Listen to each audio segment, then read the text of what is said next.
setelah itu karena hanya berdua tok saya sama juru kuncinya itu kan pakai tripod itu kan tak jepit tuh, HP-nya tak jepit tuh.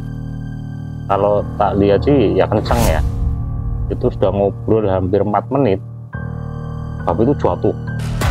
Jalan waktu hampir 20 menit 30 menitan itu ngobrol biasa lah, tapi memang di video kan.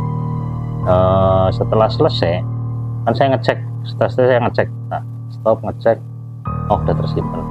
Saya tak buka lagi, tak lihat review, hilang, ada gambar. Terus kemudian saya ngobrol sama juru kunci, Pak nggak terekam, kenapa nih Pak? Mungkin beliau belum berkenan, nggak tahu perasaan saya atau kenapa ada kayak suara. Assalamualaikum warahmatullahi wabarakatuh. Salam Rahayu. Apa kabar sedulur Gromet? Kembali lagi di SMN Pantura Podcast bersama saya Robi Panca dalam segmen Gromet Gromyah Medeni.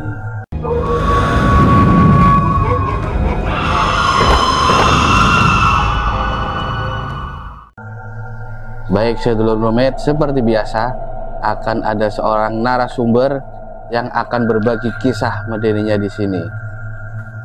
Namun sebelum narasumber kita berbagi kisah medeninya di sini, saya tidak lupa untuk mengingatkan, konon katanya kalau kita bercerita, mendengar atau membaca kisah-kisah medeni, mereka akan tertarik dan ikut mendekat bersama kita. Tak lupa juga saya ingin mengucapkan terima kasih bagi sedulur Gromet yang sudah menonton video-video kita. Dan jangan lupa untuk like, comment, share, dan subscribe. Langsung saja kita sapa narasumber kita kali ini yang sudah tidak asing lagi, Mas Guntur Saketi. Mas Guntur Saketi. Ya Mas, ini sudah menjadi langganan ini ya. Iya. Apa kabar ini? Alhamdulillah sehat ya. Sehat Mas Robi. Ini Mas Guntur Saketi ini banyak sekali kisah-kisah medeninya ya. Gitulah. Untuk yang kali ini ada kisah medeni apa Mas? Ini pengen cerita pengalaman pribadi saat ziarah di makam Pangeran Purbaya.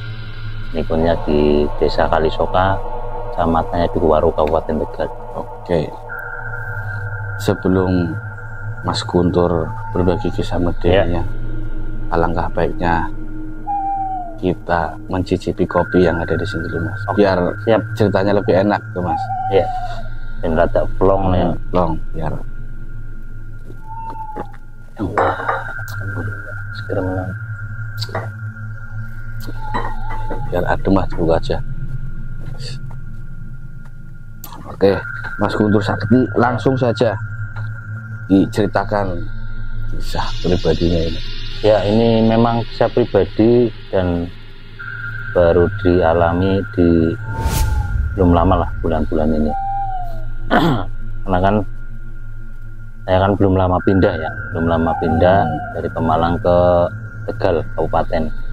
Nah kebetulan di situ di daerah wilayah Tukuwaru itu kan, saya kan di perumahan, salah satu perumahan di Tukuwaru itu dekat dengan makam Pangeran Purbaya di Kalisoka. Iya.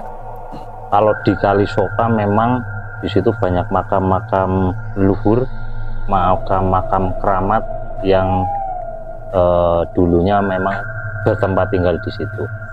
Salah satunya ada makam Pangeran Purbaya, kemudian ada Pangeran Anggawana, kemudian ada putrinya Ki Gede Sebayu, Roro Giyanti. Kemudian juga ada beberapa tempat-tempat petilasan, tempat-tempat untuk bersemedi yang merupakan peninggalan dari Pangeran Purbaya. Jadi itu. Setelah berpindah dari situ, karena saya juga penasaran dengan Pangeran Purbaya.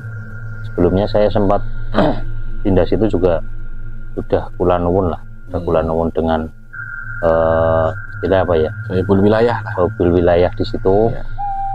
Tempat tawasulan tapi di rumah ya. Ini memang luar biasa ini aromatnya.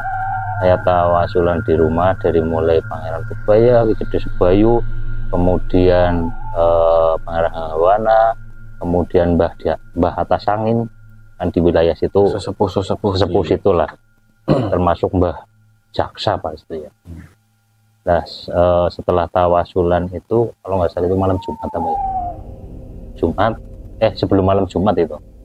Sebelum malam Jumat tawasulan di rumah, tapi di rumah udah dilalah ya Mas. Dilalah tiba-tiba Pak. Iya. Pak. Istilahnya kayak semacam ditarik untuk ke situ gitu loh. Ada temen yang datang ke rumah ya, kebetulan tetangga ngajak ke Pangeran Purbaya gitu. Setelah tawasulan ternyata memang mungkin disuruh ke sana untuk tawasulan langsung. Nah setelah itu malam sih, sekitar jam 12-an, jam 12 malam, sama 2 teman ke sana sholat di masjid Pasepuan Pangeran Purbaya. Berarti kan di sebelah makamnya.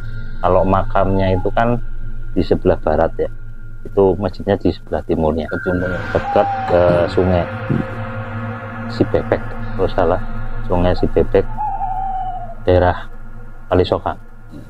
Setelah di situ terus ya biasa sholat, terus wirid, terus tawasulan di situ.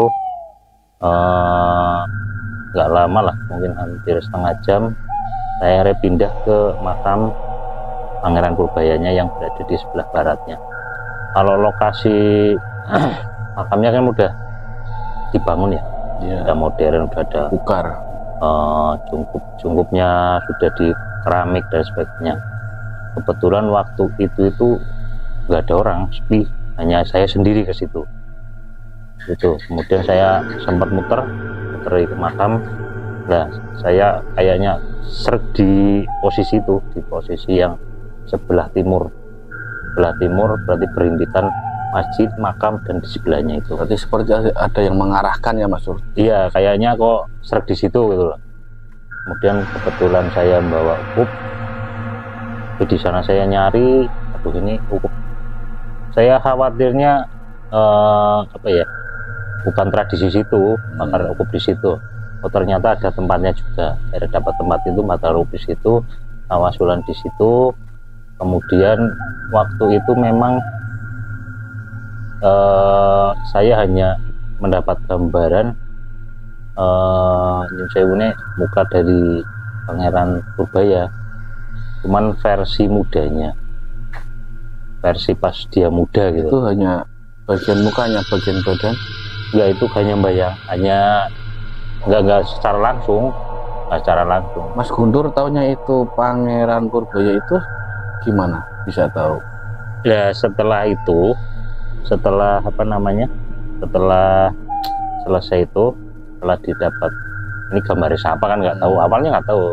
Kemudian ada teman yang merupakan keturunan Pangeran Purbaya, kan kebetulan bareng beliau, menunjukkan gambarnya nih, kurang lebih seperti ini. Itu tapi kan sudah versi tuanya ya, tapi raut muka dan sebagainya rada mirip lah. Saya cuma mungkin itu gambarkan itu. Kemudian setelah itu pulang, hari keduanya diajak lagi saya, diajak ke sana jam 12-an lah sama situ, terus sholat di masjid, wiridan di situ. Ya ini agak aneh ini di sini, mulai di sini nih, itu sudah perut itu kayak ditusuk, aduh kenapa ya, kayak kalau sakit perut enggak karena nggak mules ya, cuman kayak ditusuk gitu, ditusuk sininya. Nah setelah itu terus saya ke makamnya. Kalau saat itu karena Jumat Kliwon ramai sekali situ, itu ramai. Itu posisi waktu Mas Guntur terasa ditusuk di masjid. Oh, di masjid kan biasanya sholat dulu di masjid, lanjut di situ, terus wiridan, terus tawasulan di situ, jangan pindah lagi di makamnya. Nah di titik itu, yang di titik biasa itu, yang awal Mas Guntur itu hari pertama itu ramai sekali di situ, ramai sekali ya. Hanya saya sempat mengalih sendiri, terus di dalam hati lah semoga setelah ini udah nggak ada yang nempatin situ. Lah nggak lama, sempat nggak lama udah sepi, udah pada pulang. Saya tetap duduk di posisi itu. Setelah tawasulan di situ, dan di situ, lah apa rasa sakit itu datang lagi, kayak ditusuknya lebih dalam, hampir mau jatuh. Kebetulan kan tembok segini lah, tembok segini. Jadi kan tembok keliling, tapi nggak terlalu tinggi. Kemudian makam kalau masuknya tuh biasanya kan sebelah baratnya, ini saya sebelah timurnya. Jadi di makamnya itu kan ada kelambunya, saya di lokasi depannya itu. Nah setelah itu wah sakitnya luar biasa itu, sampai saya jatuh, kemudian tibar terus. Kemudian saya udahlah selesaikan, saya sama temen kebetulan, terus saya minta pulang lah, pokoknya pulang lah, perutnya nggak enak. Setelah itu jadi kayak dikeluarkan semua, perut itu kayak kosong semua, dikeluarkan. Rasanya seperti dikeluarkan. Iya, kayaknya rasa dikeluarkan. Nah kemudian setelah kejadian itu kemudian saya juga sempat main di juru kuncinya, tapi siang. Kebetulan saya buat konten di situ. Saya sempat ngobrol banyak lah terkait dengan Pangeran Purbaya dan pengalaman saya itu. Setelah itu saya minta waktu juru kuncinya itu untuk ngobrol-ngobrol di depan makam, karena itu kan tak video. Setelah itu karena hanya berdua tok, saya sama juru kuncinya itu kan pakai tripod, itu kan tak jepit tuh, HP-nya tak jepit tuh. Kalau tak lihat sih ya kencang ya, makanya pakai tripod kan memang dijepit ya, jarang sekali sengaja lepas lah. Itu sudah ngobrol hampir 4 menit, HP itu jatuh. Dan Jatuhnya itu jatuh biasa atau seperti ada yang melempar, Mas? Kayak kan modelnya jepitan gini ya, tapi HP-nya aja yang jatuh, kayak lempar gitu. Tripodnya tetap di situ. Harusnya kanu kan sama tripodnya karena kuat ya, tapi itu HP-nya aja jatuh. Kemudian saya berhenti dulu, ya Pak berhenti dulu nih, HP-nya jatuh, mungkin kurang kenceng. Setelah itu terus tak pasang lagi, saya ngambil spot lainnya karena siang terus agak backlight sih ya. Saya ambil di depan makam tapi sebelah baratnya. Di situ juga ada dua makam di situ, dan juru kuncinya juga di sini aja Mas, biar kelihatan makamnya. Nah itu berjalan waktu hampir 20 menit 30 menitan itu ngobrol biasa lah, tapi memang divideokan.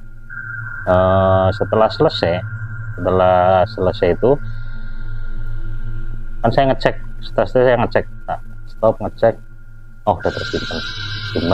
Kemudian saya ambil gambar dari mulai di makam Pangeran Purbaya, kemudian di masjid, kemudian beberapa di sungainya. Nah itu banyak lah, banyak ngambil banyak. Kemudian setelah saya ke tempat pendoponya, tempatnya juru kuncinya itu, saya tak buka lagi, tak lihat review, hilang, ada gambarnya hilang. Jadi ada filenya, cuman format tidak tersedia itu. Tak pencet, kok nggak bisa. Terus kemudian saya ngobrol sama juru kuncinya, Pak, nggak terekam. Kenapa nih Pak? Mungkin beliau belum berkenan. Beliau belum berkenan untuk diceritakan. Dan setelah itu yaudah Pak. Nah, setelah itu saya kan juga penasaran ya, mungkin apa karena HP-nya jatuh gitu sehingga error. Kemudian kenapa ya, apa karena nyimpennya terlalu banyak, saya juga penasaran. Tapi kan saya setelah video ini itu kan saya juga ngambil gambar sendiri dan masih utuh, nggak ada yang kurang. Hanya pas waktu itu aja. Dan saya sempat pindah ke komputer, mungkin formatnya beda kan formatnya beda. Setelah dipindah tak buka di situ tertera memang sekitar 20 menit lebih lah, 20 menit. Oh alhamdulillah mungkin ini bisa terdetek ya, karena itu sekitar ukurannya 4 GB. 4 GB itu mungkin karena HP-nya nggak bisa baca mungkin ya, terlalu besar. Kemudian tak buka, ternyata hampir semua gambarnya itu bercek kayak kalau TV itu dulu kalau sepak bola itu diacak apa ya, iya, lah banyak semutnya ya, banyak semutnya itu, punya banyak sekali. Wah ini memang mungkin ya, mungkin belum berkenan untuk menceritakan kehebatan beliau kan Pangeran Purbaya tuh. Nah dalam cerita dengan apa namanya juru kuncinya itu, kebetulan juru kuncinya juga welcome sekali ya, ngobrol enak, namanya Pak Abdul Buni, enak ngobrol. Kalau selama hampir 20 menitan itu kita kan ngobrol seputar dengan dari mana asal usul Pangeran Purbaya gitu ya, kemudian apa namanya kenapa bisa di Tegal, kemudian apa kesaktiannya ya. Saya dapat informasi dari juru kuncinya itu bahwa Pangeran Purbaya itu kan putra dari Panembahan Senopati. Nah pada waktu itu ada tamu dari Sunda, Pangeran Sunda, namanya Pangeran Pasingsing. Pasingsing, iya kalau nggak salah Pangeran Pasingsing. Jadi waktu itu Panembahan Senopati menyediakan hidangan untuk tamu. Setelah dihidangkan ternyata makanannya itu hilang. Makanya belum datang, belum dimakan tapi hilang semuanya makanannya. Nah, kemudian Panglima Senopati ngomong, ini siapa yang menghilangkan makanan ini? Nah kemudian ada suara dari belakang, sayup-sayup, terdengar aing. Aing itu kan saya gitu ya, Sunda, dalam bahasa Sunda. Nah karena apa namanya tersinggung dengan pelakuan Pangeran Pasingsing ini, akhirnya mengutus Pangeran Purbaya untuk mengejar Pangeran Pasingsing ini hingga sampai di Tegal. Itu informasi dari juru kuncinya itu sempat bertarung habis-habisan di daerah Selarang. Makanya di situ itu ada semacam tempat petilasan Pangeran Purbaya di situ. Juga ada tempat untuk bersemedi, kalau bahasa khalwah apa itu, kholwat itu menyendiri di situ lah. Saat pertempuran itu Pangeran Purbaya memang memenangkan pertarungan itu, tapi tidak membunuh Pangeran Pasingsing ini. Malah karena kebijakan beliau akhirnya suruh pulang. Nah itu sempat menetap di situ, membuat istilah padepokan di situ di Selarang, dan hingga ada sayembara yang dilakukan pendiri Kabupaten Tegal, Ki Gedes Bayu ini memberikan sayembara untuk apa namanya mencari menantu untuk putrinya, untuk putrinya Roro Giyanti itu.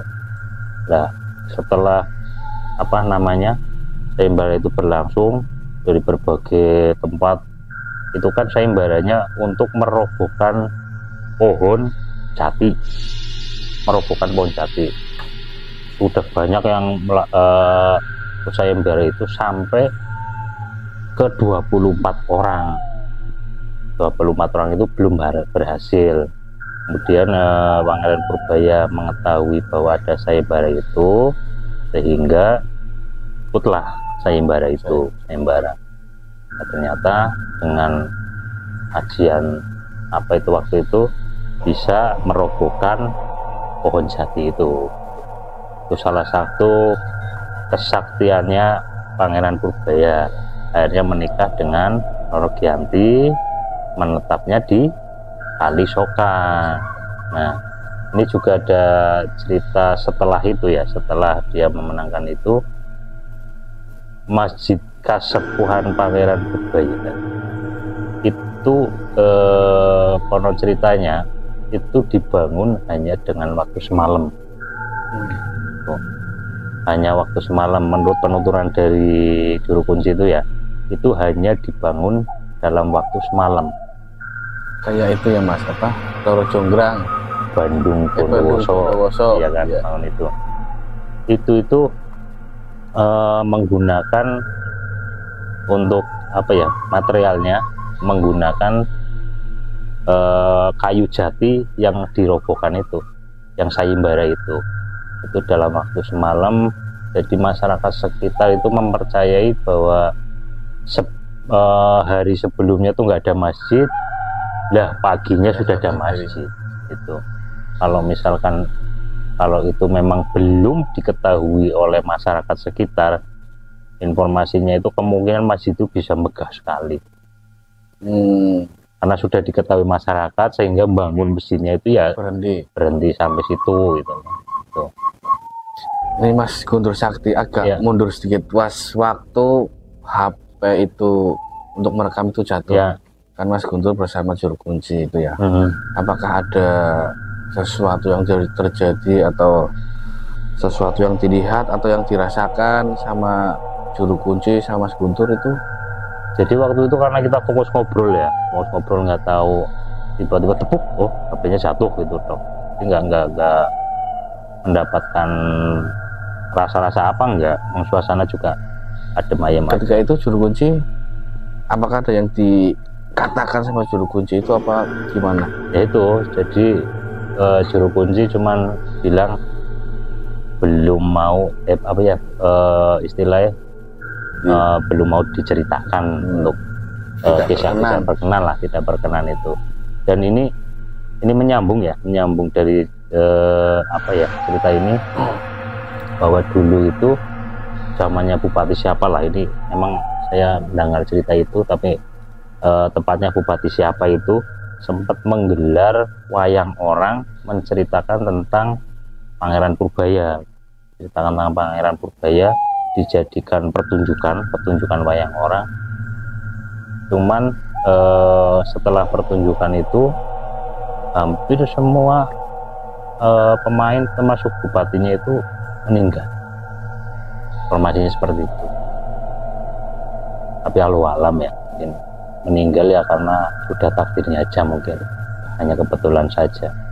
Kan kita juga nanti meninggal semua orang pasti. Nah, saya juga kan setelah itu ya, setelah kita ngambil video itu, pas ngobrol sama itu kan saya sempat ngambil video dan masuk kelilingnya itu pun nggak tahu perasaan saya atau kenapa ada kayak suara orang wetan lah, ojole menonton, ada suara itu. Tapi mungkin perasaan saya saja, bahwa memang ada ya, saya nggak tahu. Waktu mengambil gambar itu, iya, setelah ngambil video itu tempatnya video pas di posisi apa itu Mas?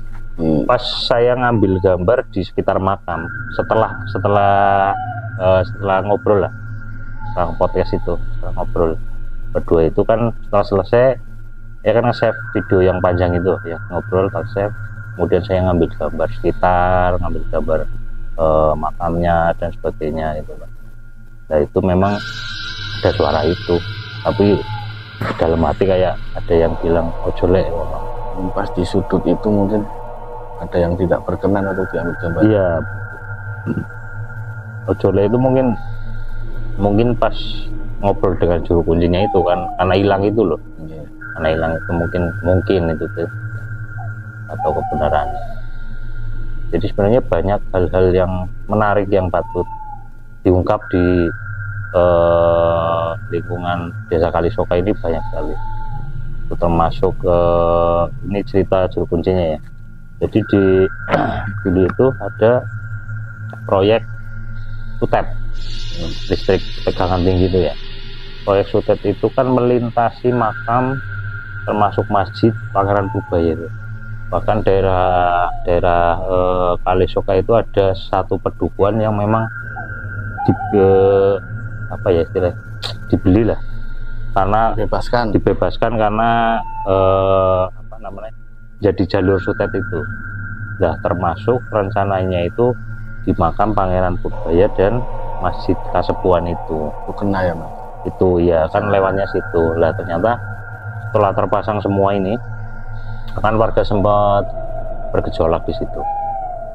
Nah, sempat bergejolak, kemudian akhirnya nggak jadi digusur ya, nggak jadi digusur, akhirnya tetap berjalan. Cuman ketika itu jaringan sudah selesai semua, dinyalakan, itu nggak nyala. Jadi jaringannya itu informasinya terputus di makam Pangeran Purbaya itu. Itu setelah para ahli PLN itu ngecek gimana ini putusan alirannya nggak ngalir ya, yang nggak bisa menghantarkan, ternyata di titik makam Pangeran Purbaya itu di atasnya itu. Nah, itu juga sempat bingung kan orang lain itu. Nah, informasi dari juru kuncinya itu ya, sempat ada semacam ritual di situlah.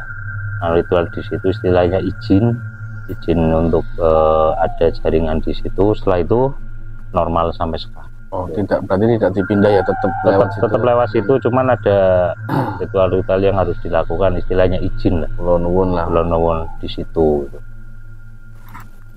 Jadi itu Mas, yang istilah keanehan atau apa ya, misteri-misteri di balik makam Pangeran Purbaya dan Masjid Kasepuhan. Sejarah ikutnya Mas, sejarah ya, pelajaran untuk anak-anak muda sekarang. Oke, terima kasih Mas Guntur Sakti ya, sudah berbagi kisah menariknya di sini. Oke, seluruh rumit, demikian tadi kisah menarik terkait Pangeran Purbaya yang disampaikan oleh Mas Guntur Sakti.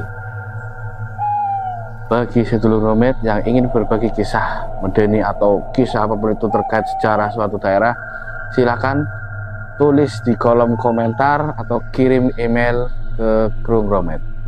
Demikian Kru Romet kali ini, kami pamit undur diri. Wassalamualaikum warahmatullahi wabarakatuh. Salam Rahayu. Salam.